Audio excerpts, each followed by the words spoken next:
Happy moment in LA. Here's Bronny being drafted. Some skepticism in the media. A friend of the show, Vincent Goodwell, had a great article in kind of an incendiary tweet. That's probably too much. I thought the tweet was good. Lakers are a family-run organization, the Buss family, the Randis family, and now the James family. If there's one organization that couldn't thumb its nose at a star wanting this particular wish, it's the Lakers. It can still be cringy, too. Nick, is skepticism around the pick warranted? I think the coverage of this has been absolutely maddening. Wow. And so disingenuous by so many people. I buy that. So, a couple things that no one has ever pretended to care about in the NBA are now hot button issues. The nepotism piece of it.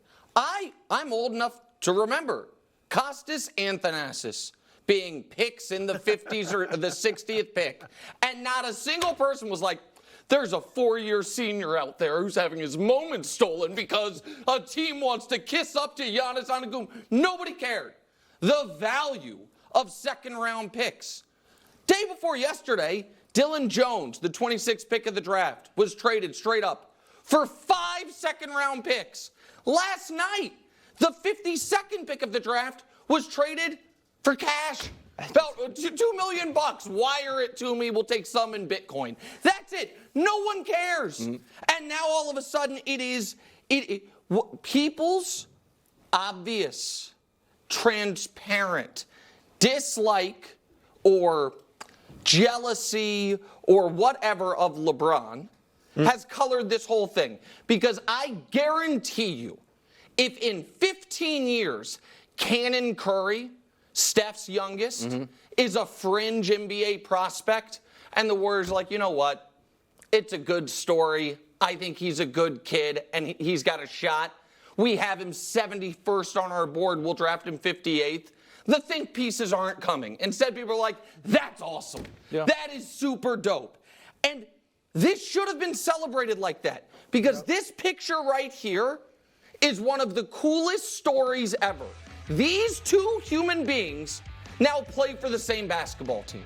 That's LeBron James making the NBA Finals with his toddler son, and now they're on a team together. And lastly, Brew, obviously, nepotism played a piece in this. But the idea that Bronny deserves nowhere to be in the room denies these realities. We saw him in the McDonald's All-American game.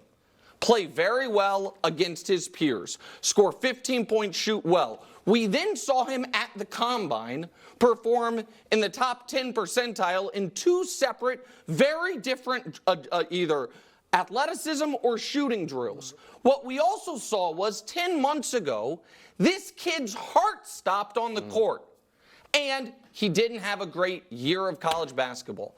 And instead of the story being one of, if not the greatest player ever, has played long enough that his kid is now going to be his teammate. And by the way, that kid, impeccable off-court resume, and overcame what could have been a life-ending moment. The story is just a weird, LeBron's too much power, disingenuous. What about I didn't like any of it. So that's how I feel the story should have gone and would have gone for any player in the league other than LeBron James's kid. The story is fantastic and should absolutely be celebrated. And the reason this has never happened in the NBA before is because LeBron is about to start his 22nd year. And he entered the league early, we know, right out of high school. So no one's been able to play this long for the most part, and then to play with their son. And hey, we'll get to it later. He might play with his other son too. We'll see. All right, Bryce. But this is a phenomenal story. And I agree with Nick. I do not, and I mentioned this yesterday, want to hear anything about nepotism at all until you start addressing the nepotism throughout not only the NBA, but sports. In fact, it's more than sports. All right, it's in politics. It's throughout American society. So now you want to address it? When an African American got the juice to have some nepotism benefit his family, I'm supposed to get angry? Please, not at all. In fact, the Lakers, Who was the president of basketball operations for the Lakers about a decade ago? Jim Buss. Yeah. I mean, was he qualified? I don't know. Who's the owner now? Pushed out. Jeannie Buss, though, Yeah. right. Because he wasn't. I mean, and I dealt with Jim. I liked him, but he didn't do a great job. Yeah. But he was the owner's son. Yeah. Okay, and I mentioned coaches yesterday. We can go to front offices. It is throughout the league, and it's throughout other sports as well. So don't even bring that to me now. Okay? Now, as far as the skepticism, I was skeptical a year or two ago when LeBron first started talking about wanting to play with Bronny, because I was like, is that best for Bronny? Okay, I was like, number one, he may feel like, look, man, I don't want to get there on my dad's coattails. I want to get there on my own merits. And as Nick said, he does have merits. Now, not great merits at this point, but he's certainly an NBA, on the fringe of being an NBA player. Okay, and you got to give him grace because of the cardiac arrest he suffered not that long ago. So I was wondering that. But like I said, all these guys in the NBA front offices, we had a couple guys pass. Bill Walton passed recently. His son Luke, was a coach in the NBA. Jerry West, the legend, passed. His two sons, Johnny works in the front office for Golden State. Ryan works in the front office, was with the Lakers, then with the Pistons. And if they don't feel like, man, did I really deserve to get? Bronny shouldn't feel that way either. You just got to capitalize on it and get your take foot in the door. Right, and then take advantage of it. All right. The second thing was Bronny, my concern was, okay, he probably is going to want to feel like, let me get out of my dad's shadow and spread my wings.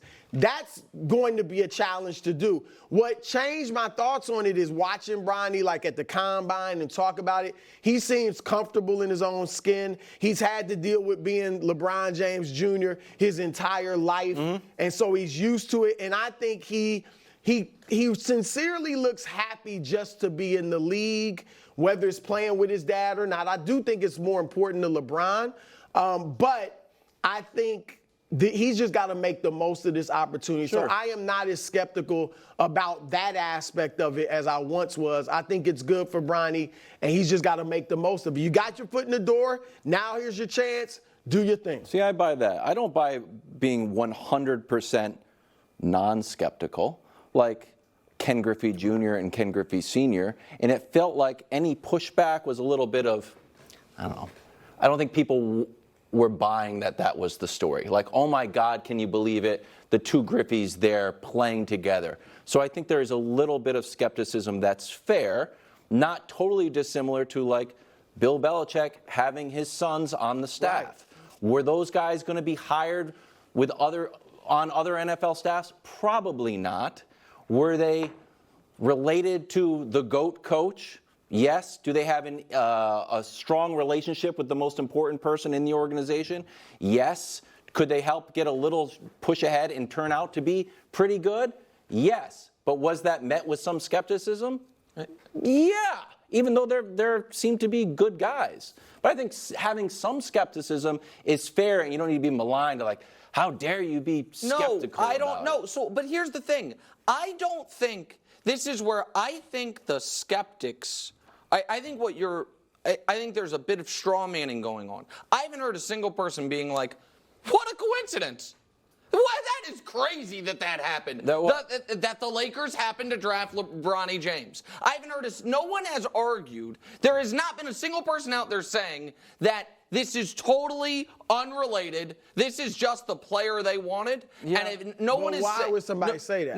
But I feel like the Lakers released their video, and it's like Rob talking I to think they're Bronny, and excited about it. I know, but there was an element of performance. a little bit. Okay, Because he understands, I would imagine, the situation of Bronny. Everybody's saying this is only for LeBron. We want to celebrate Bronny and at least we're going to let him know we actually want you. We actually care about you as a player, and I think that's what that was all about. And go ahead. I want to answer your thing about, because you said hypothetically if Steph's kids, if he could play with his kids or whatever. I do think that some of the skepticism about LeBron, some of the reaction is from the feeling, which has been, justified, that over the years he has orchestrated so much, whether it's going to certain teams, getting players traded to his team, whatever, coaches, all that. And I do think people are looking at this as, here's LeBron again, flexing his muscles and making something happen. But I'm not mad at him for flexing his muscles. If you got it, go ahead. But that's where I also think, if we may just for another moment, think that so much of the LeBron discussion is just inverted from a place of something about him irks me and what he's doing is wrong, rather than objectively looking at it. People, you are correct, Brew, get more upset about LeBron hitting free agency, surveying the landscape, and saying, what place is the best position? Who can I get to join me? Rather than the 15 guys who, since the decision, have signed a new contract with a team saying, I want to be here, and then within 18 months been like, actually, you must trade me. Oh, I won't show up for camp. I'll be out of shape. None of that. Never ruined a season. Never thrown. And so this is the reason where I'm saying the skepticism part, I think, is some people are operating disingenuously, is because no one is arguing that this is a happy coincidence. But other folks are arguing that this is a sports crime. That using the 55th pick, which is worth about $1.8 million cash, or about evidently 20% of what Dylan Jones at pick 26 is worth, that we've never seen something like it. I saw the New York Knicks